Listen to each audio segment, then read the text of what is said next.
amigos, queridos irmãos, essa nossa noite chuvosa. Então, o mais importante nessa noite é nós aqui agradecermos por todos nós estarmos bem, estarmos secos nas nossas casas, nos nossos lares, na nossa família, e pedir a Deus, a Jesus, nesse momento, nos unamos em prece, em oração, por todos esses nossos irmãos que estão novamente passando por esse momento de turbulência, de enchente, de sair das suas casas, novamente por essa provação. Então, que possamos nessa noite pensar nesses nossos irmãos e irradiar somente muito amor, muita paz, muita força para todos esses nossos irmãos. Hoje a gente recebe o irmão Brau, que vai nos falar sobre a evolução. Então vamos fazer a nossa prece de início, mentalizando o nosso Mestre Jesus, de braços abertos, nos acolhendo. Querido Mestre, obrigada, Jesus, por mais essa oportunidade. Obrigada, espiritualidade amiga, o guia dos trabalhos da noite, por estar aqui conosco, nos dando força, nos dando coragem, nos amparando, não deixando que desanimemos. Enfim, que sempre está conosco. Muito obrigada. Queremos te pedir perdão, Jesus, pelos nossos erros, nossas faltas, a nossa falta de desânimo muitas vezes. Então pedimos a Ti, querido Mestre, mais uma vez o Teu amparo e a Tua proteção. Envolva o nosso irmão Brau para que a sua exposição, as suas palavras toquem o nosso coração, que a gente possa sair daqui bem melhores do que quando chegamos.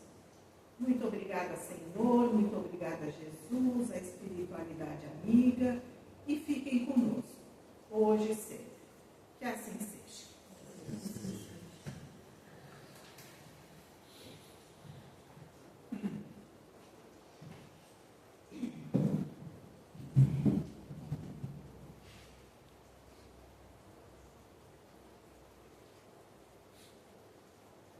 Boa noite, amigos. Boa noite. Agora de forma oficial.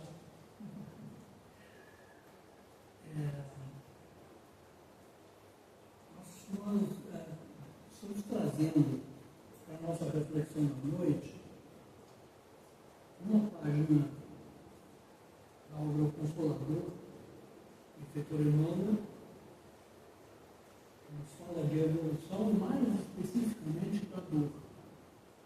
Achei que era oportuno a gente conversar sobre isso, porque há um consenso em grande parte do meio espírita de que a gente aprende mais com os erros, né, com os nossos fracassos e com os acertos. E até certo ponto isso tem verdade, mas não se pode considerar isso como um padrão da humanidade. Até porque o grau de sofrimento de cada criatura ele é relativo ao estágio de entendimento espiritual dessa pessoa. Alguém que tem uma dor física muito grave e que não tem conhecimento nenhum do aspecto espiritual, ele concentra tudo isso, toda essa dor, como sendo a única coisa que diz respeito a ele. Ele não visualiza nada além dessa dor, porque ele acha que essa dor vai tirar a vida física dele. E muitas vezes não existe. E para quem não tenha uma ideia, por menor que seja, o prosseguimento da vida depois da encarnação, isso é muito mais sofrível do que aquelas pessoas que já entendem um pouco mais como funciona esse processo. É lógico que a dor sempre é a dor. Mas o benfeitor, Emmanuel, vai nos esclarecer alguns pontos nesta questão que vale muito a pena a gente refletir. A obra Consolador, ele se compõe, quem já viu a obra disso, de perguntas e respostas. Essa questão está na pergunta 239, quando é perguntado ao benfeitor se entre a dor física e a dor moral, qual das duas faz vibrar mais profundamente o espírito humano? Ele vai nos dizer que podemos classificar o sofrimento do espírito como uma dor realidade, e o tormento físico de qualquer natureza como uma dor ilusão. Porque quando nós transportamos isso para o processo reencarnatório, para o contexto da vida do espírito, tudo é uma matéria, é uma ilusão. É uma passagem muito rápida que nós aqui não temos essa compreensão do que realmente nós estamos, qual é o nosso contexto, qual é a nossa realidade. Depois de desencarnado, o espírito vê o todo. Então ele observa que realmente a encarnação é aquele processo rápido, como se fosse um curso que estivesse fazendo fora de casa. Desencarnar é retornar para casa. Desencarnar é retornar para a realidade, para o mundo real. Então, quando nós temos uma dor que nos tira a vida física, sem o corpo físico, pode ser que ela desapareça. Mas não necessariamente desaparecerá. Porque se na raiz desta dor tem um processo espiritual que não foi curado, que não foi transformado, a dor vai continuar de outra forma. É o que nós chamamos de dor moral. E essa só desaparece pela transformação do espírito. Nós não sabemos quanto tempo temos que ficar sem um corpo físico para voltar para o corpo físico e explorar esse processo. Então ele continua nos dizendo o seguinte: em verdade, toda dor física convida um despertar da alma para os seus grandiosos deveres, como expressão expiatória, como consequência dos abusos humanos, ou como advertência da natureza material ao torno de um organismo. Mas toda a vida física é um fenômeno, enquanto que a dor moral é a essência. Então, quando nós vemos alguém, por exemplo, com uma patologia grave, a pessoa está sofrendo com uma doença qualquer. É preciso que se analise o seguinte aspecto: essa doença não está ali vinda de fora para dentro. Mesmo que você pegue um vírus que está no ar. Há um comprometimento espiritual, a essência é espiritual. Mas foi algo que veio externo. Minha postura espiritual me colocou neste lugar, neste momento, nessas condições de absorver espíritos. Porque tudo na natureza tem um campo vibratório. O próprio vírus tem um campo vibratório. Se você está bem espiritualmente, se você está equilibrado, se você está bem fisicamente, você dificilmente pega um vírus. Você pega um vírus num momento de queda, sua autoestima, das suas resistências orgânicas por algum outro problema, às vezes por alguma outra coisa que não seja relativo àquilo, mas isso tira a capacidade de reação do organismo e o vírus se instala. Mas o processo todo disso, a essência disso está no espírito. Quando você fortalece o ser espiritual, você fortalece o corpo. Só que aí tem um detalhe. Nós estamos num estágio da nossa evolução que nós temos muitos débitos que não são de hoje, são de muito longe. São de um passado muito distante. E a gente vem em cada encarnação resolvendo um pouco disso, mas não tudo. Então tem muita coisa que nós estamos resolvendo hoje que não é de hoje. Essa transformação espiritual, ela foi ser tão grandiosa para que dê uma diferença no corpo físico, que muito poucos de nós conseguem realizar isso. Não vai acontecer. Porque veja bem, nós estamos num meio que nos influencia e que nós influenciamos. Quer dizer, há uma entrada e saída de influências entre o meio e nós. Então tem muita coisa que nós já mudamos, já transformamos nos nossos conceitos. Tem muitas coisas que só tomamos conhecimento desses novos conceitos, mas que o meio não deixa que a gente transforme.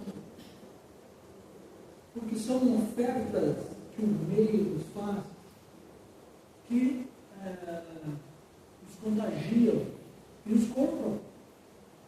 Nos compram moralmente. Tem muita gente que gostaria de ser diferente, mas não consegue largar seus hábitos, não consegue vencer os seus preconceitos, não consegue largar da sua boa vida. E a essência do ser nos cobra essa transformação. O Espírito nos cobra isso. Transporta aí essa informação para o perispírito. E ele vai segurando, mas quando nós não tomamos a iniciativa, o ser encarregado não toma a iniciativa da mudança, ele expurga essa energia do benefício. E aí ela aparece como uma. Daí a razão, porque a primeira vem e passa, ainda que faça acompanhar das transições de morte dos órgãos materiais. E só a dor espiritual é bastante grande e profunda para promover o muito trabalho do aperfeiçoamento e da redenção. Não adianta a gente se conformar com a dor física. Chegar no fim da vida e dizer, olha, eu sofri tanto, eu agora tenho um paraíso na minha vida. Sofreu, mas transformou? Mas só transformou. Não é castigo divino, não é mal vontade da espiritualidade. É que quando eu deixo o corpo físico, eu sou arrastado para um lugar que vibra como eu vibro. É o campo vibratório que diz para onde eu vou, para qual grupo eu vou, para qual a dimensão eu vou fixar minha morada. É o meu campo vibratório. E esse campo vibratório, só eu posso transformar. Porque justamente aí está a justiça divina. Não há imposição. Há ensinamento. Não é castigo. É aprendizado. Então, claro que no estágio em que nos encontramos, a maioria de nós ainda sofre um convite para a transformação muito mais pela dor do que pela alegria, pelo amor. Mas muitas pessoas já estão fazendo esse quadro, muitas pessoas já estão se melhorando pelo amor, pela boa vontade, pela iniciativa de fazer, de olhar o outro, de piedade, com generosidade de coração. Olha o momento que nós estamos vivendo.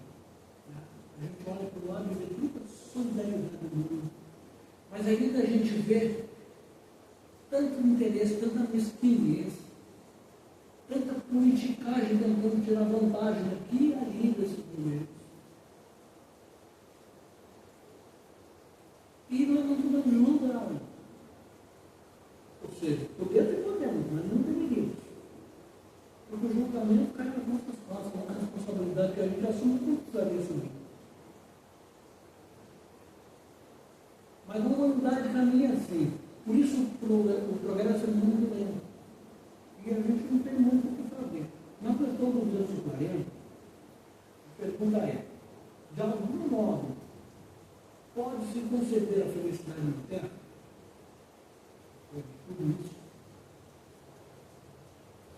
Se todo espírito tem consigo a noção da felicidade, é sinal que ela existe. E espera as almas em alguma parte, tal como sonhada pelo homem do mundo. Porém, a felicidade não pode existir por enquanto e na face do homem, porque em sua generalidade as criaturas humanas se encontram intoxicadas e não sabem contemplar a grandeza das paisagens exteriores que acercam que acercam o planeta. Contudo, importa observar que no globo terrestre, que é no globo terrestre que a criatura edifica suas bases da sua aventura real, pelo trabalho, pelo sacrifício, a caminho das mais sublimes missões para o mundo vivo das suas consciências. Gente, nós sempre dizer isso nos grupos de estudos. Se a pessoa quer saber como Deus se manifesta na vida das pessoas, procura observar a natureza. Procura observar o voo dos pássaros, desabrochar uma rosa. É nessa sutileza, é nessa delicadeza, é nessa perfeição que Deus se manifesta. Nós utilizamos pouco isso. Porque a nossa realidade atual é vivermos mergulhados num labirinto de informações cruzadas pela tecnologia, por esse universo de aparelhos que nós sequer conseguimos lidar com todos eles. Estamos nos tornando analfabetos tecnológicos. Quando a gente consegue dominar um aparelho, que a gente já está obsoleto, já tem 2, 3 séries de frente. E tudo isso deveria ser para que o homem tivesse mais tempo disponível para cuidar de si, para cuidar do espírito, para cuidar da sua realidade. É utilizado para ocupar o tempo, é utilizado para ele produzir mais. Para quê? Para nada.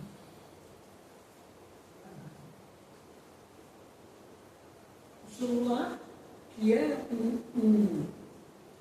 um recurso extraordinário na mão da criatura humana, serviu para separar as pessoas.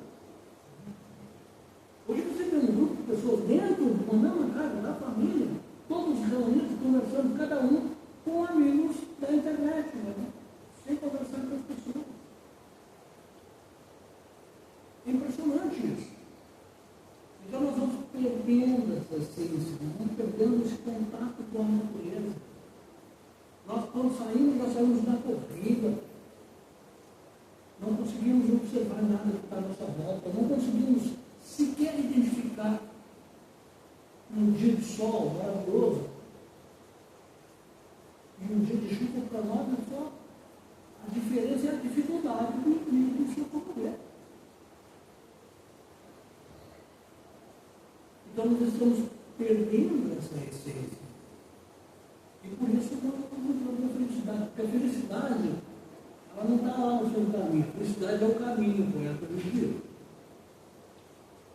Você não vai poder ter a felicidade completa agora, porque nós não somos espíritos perfeitos. Mas nós estamos tendo sequer a felicidade proporcional ao nosso estágio. Porque a gente vai cada vez se complicando mais na lida com a tecnologia, na lida com a corrida maluca, desenfreada, atrás de conquistar coisas.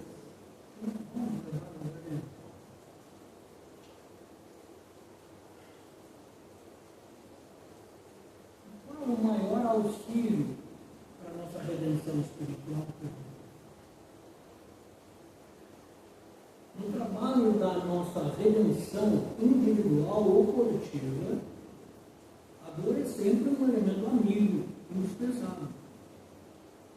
E a redenção de um espírito encarnado na Terra consiste no resgate de todas as dívidas, uma consequente aquisição de valores morais passíveis de serem conquistados nas lutas planetárias. Situação essa que eleva as personalidades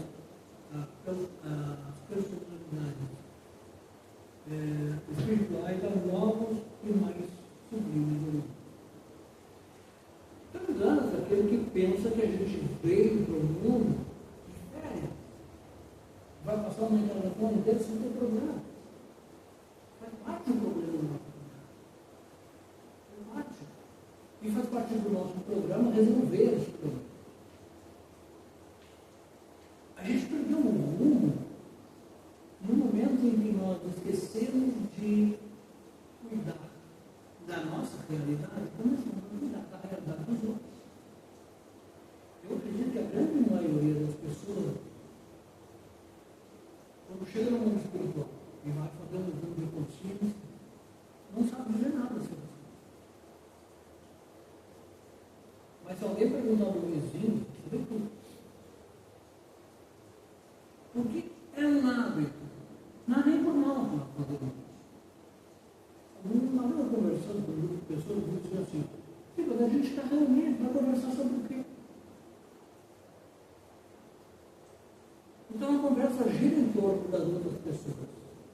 Mas como nós ainda estamos ainda impregnados dessa animalidade que não conseguimos nos livrar dela, nós começamos falando de forma isenta das pessoas. Daqui a pouco nós estamos julgando quando é. Então, todo esse é um processo de atraso. Quando eu estou cuidando dessa forma do que me cerca, do que me rodeia, eu estou deixando de educar o meu espírito, educar minha alma. Nós estamos aqui exatamente para isso. Se não se educar espiritualmente, não serviu para nada.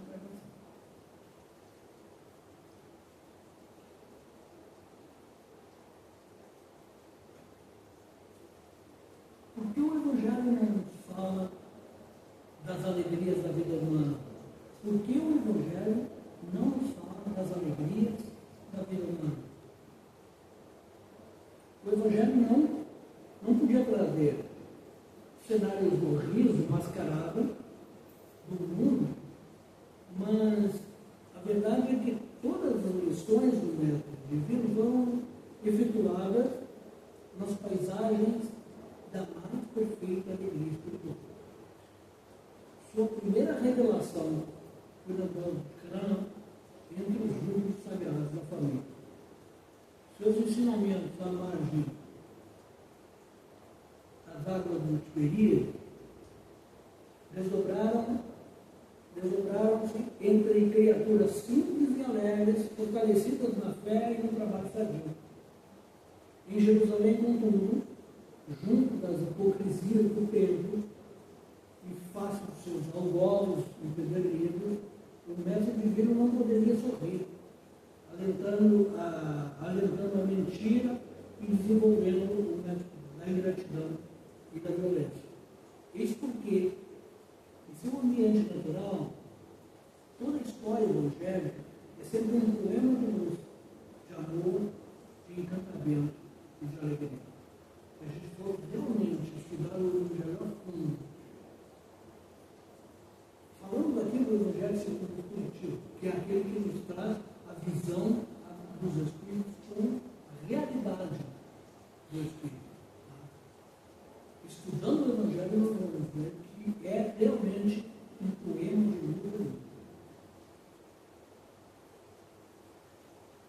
Acho que estava dando uma perguntinha ainda, a 243 vai perguntando o seguinte: todos os Espíritos que passaram pela Terra tiveram as mesmas características evolutivas no que se refere ao teorema da dúvida? Todas as entidades espirituais encarnadas, por ordem, são espíritos que se resgatam ou aprendem nas experiências humanas. Após as quedas do passado, com exceção de Jesus Cristo,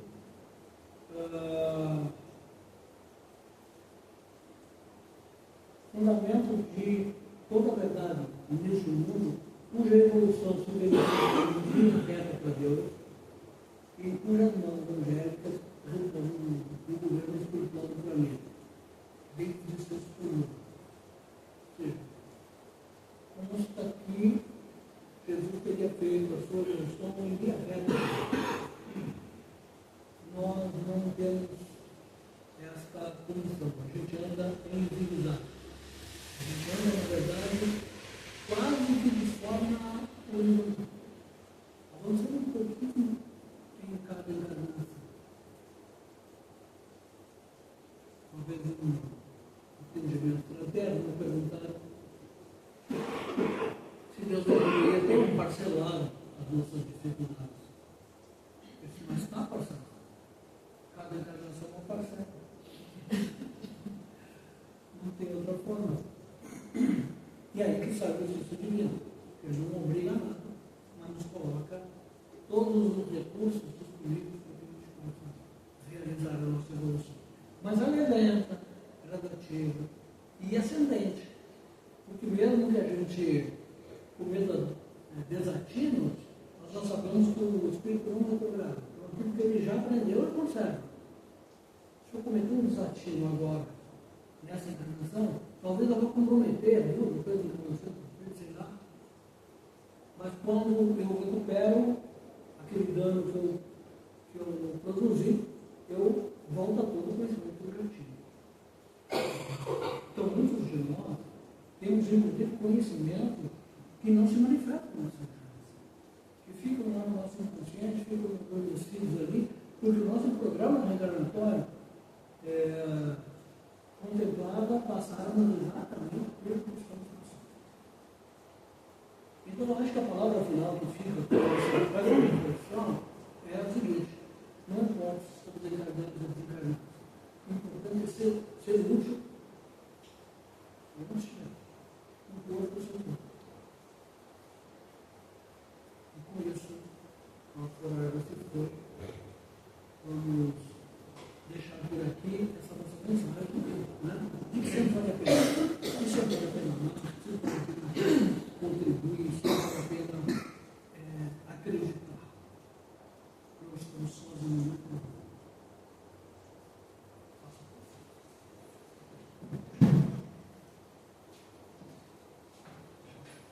Então vamos levar os pensamentos ao Senhor da vida,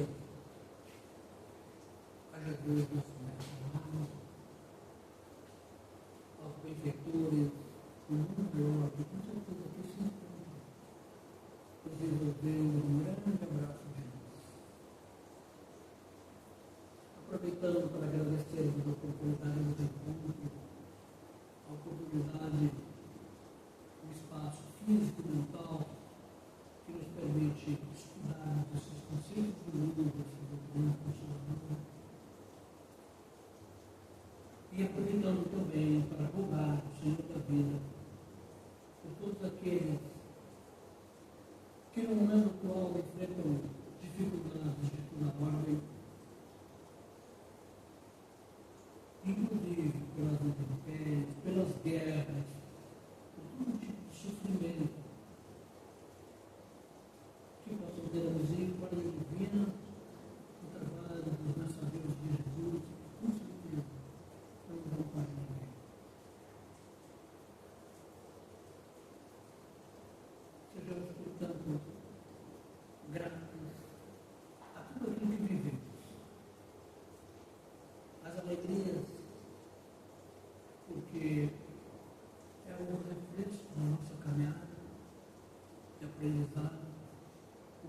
creio que todo aluno deve ter, e as dificuldades que são as lições, os exercícios, as provas pelas quais passamos, que fazem parte do processo evolutivo dessa caminhada.